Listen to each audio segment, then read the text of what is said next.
This is the MixCoach Podcast, episode number 112. What if what you did in your spare time for your hobby, just for fun, could help you improve your mixing and improve your mental clarity? That's what we're going to talk about on this episode of the MixCoach Podcast, so stay tuned.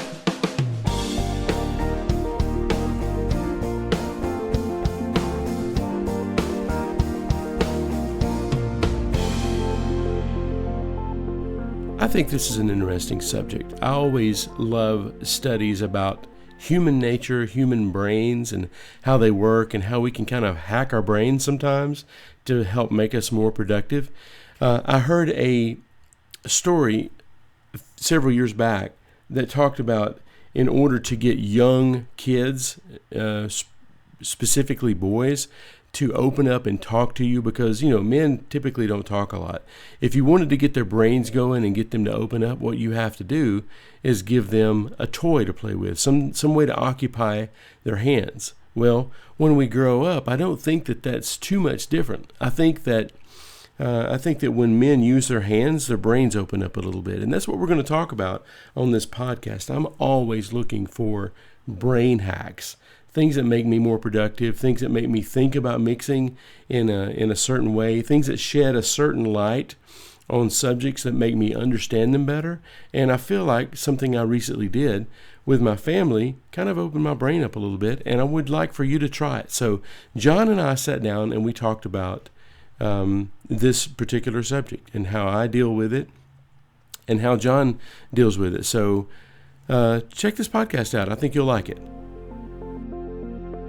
So the other day on one of our Q&A calls for the pro members over at MixCoach member, you were telling me about a leisure activity that you did on the weekend with the family, and how it was helping you kind of reinvigorate creativity, and really helped out a lot. And I just wanted to bring that up on the podcast and have you kind of tell that story and go into that. Well, okay, yeah, that's a realization for me. When I first moved to California back in June, one of the first places we went with my team of band of brothers over here at the church was we went to a thing called Purpose Driven Church, which was led by Pastor Rick Warren, who wrote Purpose Driven Life, Purpose Driven Everything You Can Think of. And he's a brilliant man, but one of the things that he said that kind of resonated with me is that, a lot of times when you're in this line of ministry or whatever, people tend to wear a badge of honor if they work a lot. And you need downtime. And he was giving some tips on using or, being smart about your downtime and being smart about your recreation. He said, for people who are pastoral or people who are thinkers, who write books, and I associated people who mix records, who write songs, people who are creative in that way, they tend to use their brains for a living. That's what they tend to do. Yeah. And if you think about it, a lot of our really cool members are guys who have established careers in IT, in computer science, and that sort of thing. And I'm the same way. I tend to gravitate towards things that make me think intellectually, things that make me use my brain. I love messing with the website, HTML, and maybe a little PHP and all that kind of stuff. But all that stuff is very heady. It's very, you use your brain a lot. And he was just saying that if you use your brain a lot for your living, then what you should do is go the other way for recreation, because it kind of balances you out. And he was saying if you use your brain for your occupation, then you should use your hands for your recreation, and vice versa. If you're a car mechanic, or you're using your hands and you're doing things with your hands, like building a house or a brick mason, or something like that, where you're mainly doing things that you could do in your sleep with your hands, then for recreation you should use your brain. You read books, you go to courses, maybe go to a class or something like that. Well, yeah, I kind of tucked that away into my memory banks. And then just a couple of weeks ago, for my birthday, my wife and little girl got me this 1,500 plus piece Lego set, which is my dream car, and it's at this point the only version of it I can afford. It's a 62 Volkswagen camper van, red and white. It's beautiful. But I got the Lego set of it.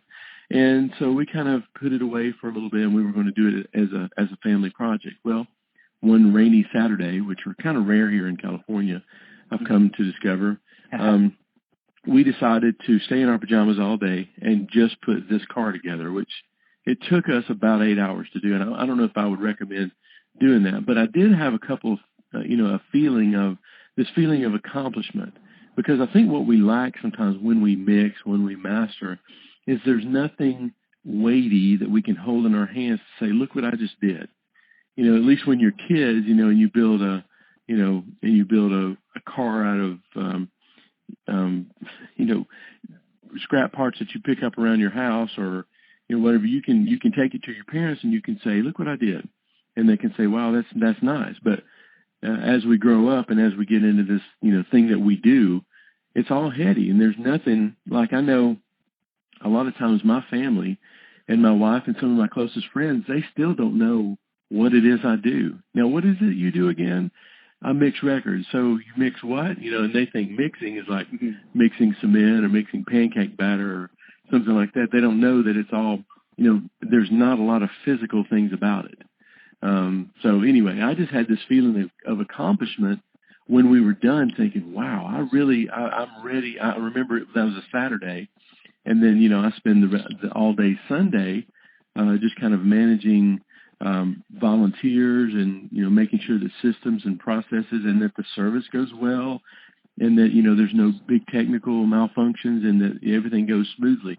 So I was back to using my brain the next day, and I just remember how on top of it I felt as a result of using my hands for recreation. So that's kind of a longer version of what I explained on the call the other day. But what about you? Have you done that? The funny thing, like the thing that I found, I guess it was whenever years ago at this point, I've run a lot.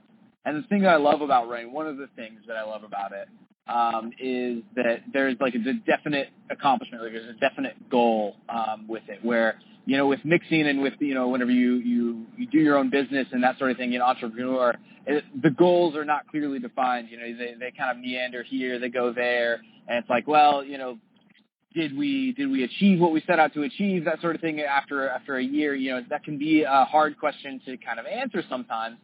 And but with running, it's like you basically just have to run the miles. You get from point A to point B, and if you make it, success.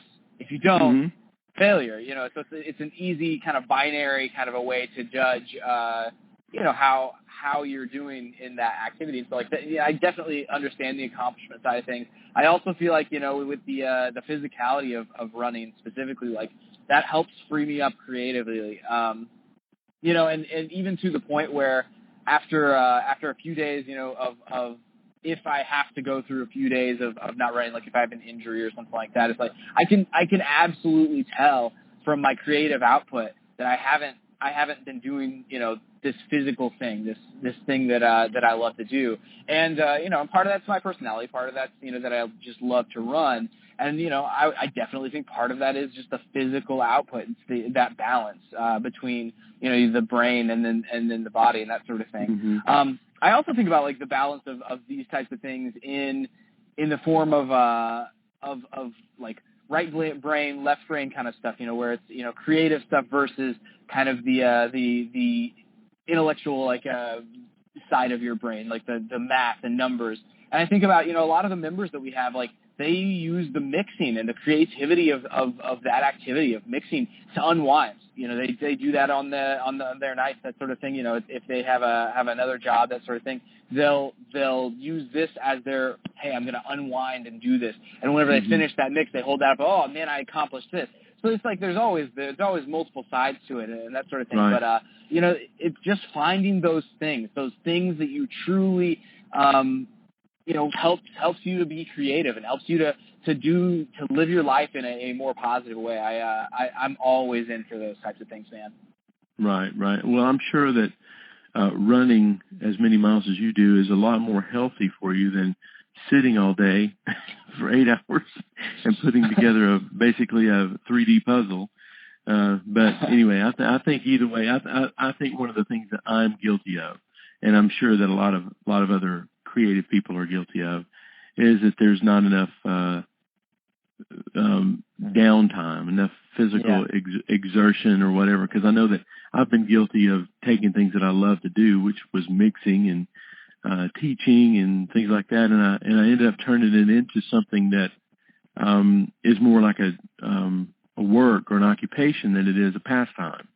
And then I end up with no pastime again. So I don't know, maybe I'll be putting together more puzzles, or better yet, probably what I need to do is take a few lessons from you and learn how to run, or learn to love running. But either way, man, either way, I think anytime you can, and especially for myself, anytime I can take the time and improve my mental ability to do the things that I need to do and the things that I like to do, that's always a positive thing.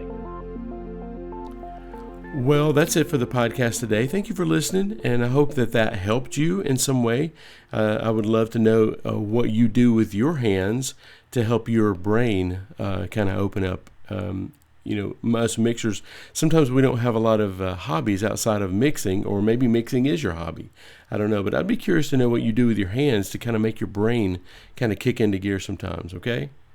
So if you like this episode of the MixCoach Podcast, it's brought to you by MixCoach Member.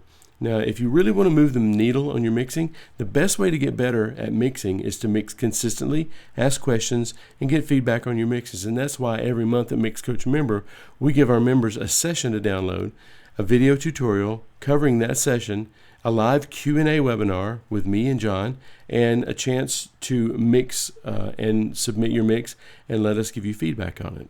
So if that's something you'd like to do, check out MixCoachMember.com. We would love to have you as a member. Until next week, I'll talk to you soon. Bye.